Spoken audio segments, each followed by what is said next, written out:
Today, we're going to talk about lean thinking, waste elimination, 4 types of problems, and a recent adventure I had in a hotel bathroom one late night.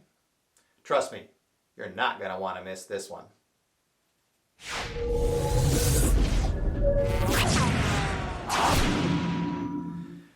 All right, now I bet after that introduction you thought you knew where I was going with this. Lean thinking, waste elimination, the famous 7 types of waste from Toyota, and going after that all-important 8th form of waste, the human form, which we rarely talk about and is solved by a high-fiber diet, but no. Not going there today. I'll save that for a later date. I'm going to talk about an example. I actually had an adventure in a hotel bathroom at a lean conference a couple months ago. And it's a true story. And it's an anecdote, but I want you to think about it as a way to think about what I call 4 types of problems and not viewing things through the same lens all the time. I want you to develop the habit and the skill set of looking at things from different problems. That's one of the most important things I picked up in my career at Toyota. How to solve things quickly, using materials at hand, how to go after root causes, how to incrementally tweak things and get better, and how to step back sometimes and think about a more optimal solution space for the product, the process, the service, or whatever you're doing. And all of that, can be explained in a variety of ways. I use the framework 4 types of problems. I think it reflects what we learned at Toyota and how we act and operated. So let me use the anecdote. Here's the background. I was invited to speak at a lean conference and went, and because it was in another state from where my client was at, I flew in and arrived at the hotel pretty late. It was about 1 a.m. by the time I got to the hotel, and 1:30 by the time I unpacked and got in bed, and I think I had to get up at 6:30 the next day for a quick phone call with somebody. So I was really incentivized to get my 5 hours of sleep, and I'm laying in bed trying to get to sleep, and suddenly I hear the sound of trickling running water. Constant, low, constant trickling. And then about every 2 minutes the toilet would flush. And first I thought, no big deal. I'm going to ignore this. I'm just going to sleep. Didn't work. I think after the third cycle I got up and said, I gotta do something about this. And like everybody does, if you're honest, you jiggle the handle a few times and say, I hope this stops it. And it didn't work. So I opened up the tank and took a look at it and said, yeah, oh boy, that flap down there looks pretty bad. This is a Western toilet, got a flapper valve seal at the bottom, and looked kind of cracked and yellowed and warped and was probably, frankly, just worn out. I don't know how many years it had been there. But I realized, okay, I got to troubleshoot this. So the first thing I thought about, I'm not a plumber. I know these things have a supply valve. I've turned them off before, so I go down underneath the toilet where the water pipe comes out of the wall, and I look for the valve to turn it off, the supply valve, and there was no shut-off valve on the supply line. I've never seen that before. Not that I look a lot, but I've never seen it before. So this could have been a code violation, or probably somebody went in and did temporary repair or something and didn't have the right part and never went back to fix it, do the right thing, put the right part in place. That's my guess. I can't believe that's the way these things are designed. You got to have a shutoff valve down there. So I'm actually nervous now, thinking, oh crap, what do? I can't shut off the water supply. Do I call the front desk? I mean, even if they can send a person up here to fix it, that's a half an hour of work, and probably maintenance isn't on staff this time of night. They'll put me in another room. Oh, it's 30 minutes. I got to repack. Oh, I don't want this headache. And then I relaxed for a second and said, okay, I'm going to troubleshoot this. I'm going to outsmart it. And this is, again, a Western style toilet. It's got a float valve, ball float valve, and if you hold that ball up, it fools the toilet into thinking there's water. So I took dental floss and something else from the room and kind of tied up that ball valve into the up position. The water stopped coming in, and I was able to get back in bed and get my 5 hours of sleep and get to the conference and feel reasonably good the next day. So that's what I consider type 1 troubleshooting. Sometimes you have to resort to it. It is not the ideal solution space. It's not the best answer possible, but time, circumstances, resource dictate that you do something quickly to resolve the problem and kind of win the minute, win the hour, win the day, so to speak. And then when necessary, you go back and go after the real root cause. And if you can do that the first time, of course that's better, but sometimes you can't always do that. Again, this is not my toilet, didn't have the tools, circumstances, constraints dictated that I just follow what I call type 1 troubleshooting. Okay, sometimes you got to do that. In Toyota, we do that very well. We call that the Andon system, Ijo Shochi, abnormality management, and we're very good at problem solving in the minute and solving things very quickly. Okay, so that's one way of thinking about it. There's also a more robust, a better way of thinking about this problem. Okay, type 2 problem solving. The history of problem solving is littered with 5, 6, 7, 8-step methods, and they're all aimed at defining the problem better.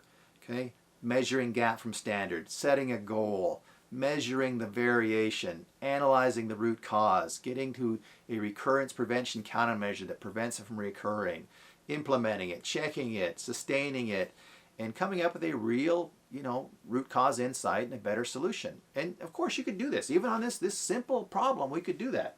Now, I'm not saying you'd do this. In fact, I don't think anybody would do it at 1:30 a.m. in a hotel bathroom. You wouldn't have the tools, most likely. But you could drain the tank and go in there and take something like a simple feeler gauge and say, okay, where is the gap? This thing is circular in nature. Where is the gap? The way these things work.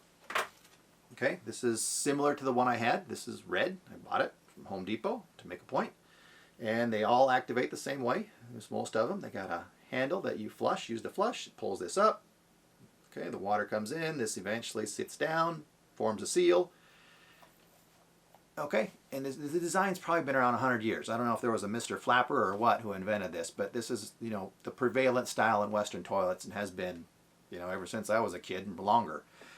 But, okay, gap from standard. I can treat this in a type 2 problem-solving method and say, where exactly is the gap around here? It's probably not in all spaces. It's in one space. Why did it warp? Why did it crack? What is the problem? Is there buildup on here? Okay, is there contamination? What is the real root cause? And you can solve that. You can do that with data, for that matter. If you're really statistically inclined, and certain problems require this. I've got just fractional calipers here as my prop, but you could have digital calipers. You could have blue Dicom. You could measure the way this seals and seats properly and get a better seal, establish the real root cause, and come up with, why did that really permit the water to leak and cause the problem? Okay, some problems are like that. And you can go deeper. You can always go deeper. You can play smarty pants and go the 8th why, the material science route. And sometimes my friends in the national laboratories do this with certain problems they solve. At the 7th why, the 8th why.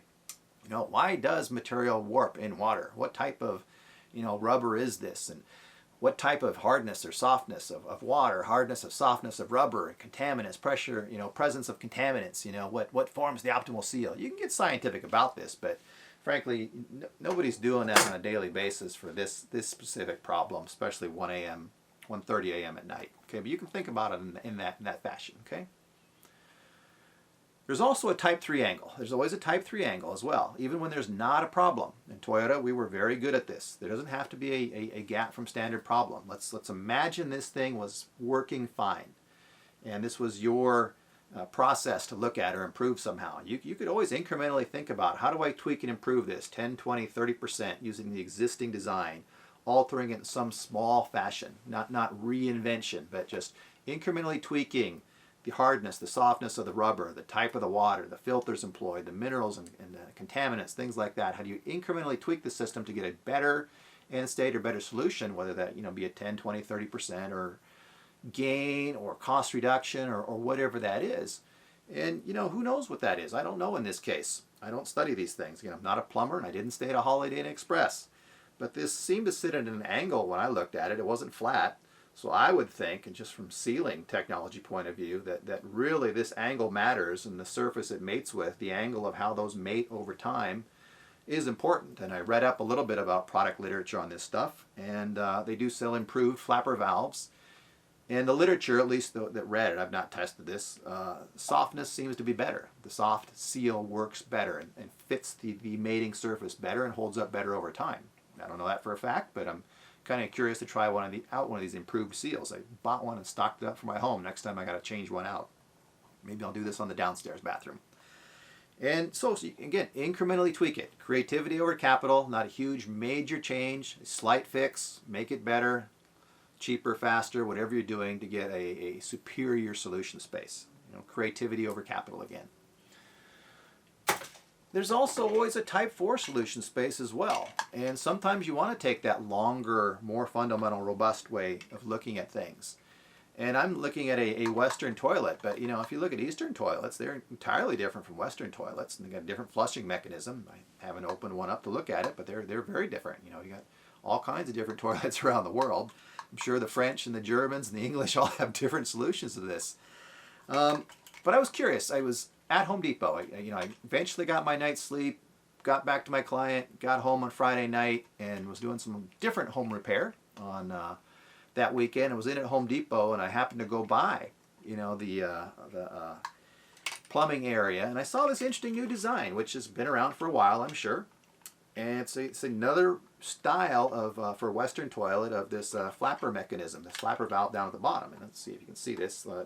When I raise this handle up here, okay, it raises this straight up and down. So there's no angle involved. There's a straight linear motion involved going up and down. And to me, that looks like it would seat better. And I don't know if this is spring activated or what. I haven't taken it apart yet. But if there's a spring pressure on that, I think it's going to seat better, more effectively over time. And now you're down to just the issue of the material science part of this as well, of this material they use in here and how it holds up over time. And I don't know what type of seal they use, whether it's better or not. But this could all be tested. But you know, obviously somebody's thought about this, come up with a more interesting to me design on that old flapper valve. And yeah, it's going to cost a few dollars more, but maybe it's a better solution for the long run, fewer headaches and less maintenance for the user. I don't know. But it's an example of what I call a type 4 solution space. And there's other examples of solutions to this around the world. I'm just using the one from Home Depot. Eastern, toilets, Europe, you probably got something even better that I'm completely unaware of. But that's the beauty of open-ended thinking in type 4. You can come up with different solution spaces by thinking out of the box, not getting locked in on that one current style of design you have.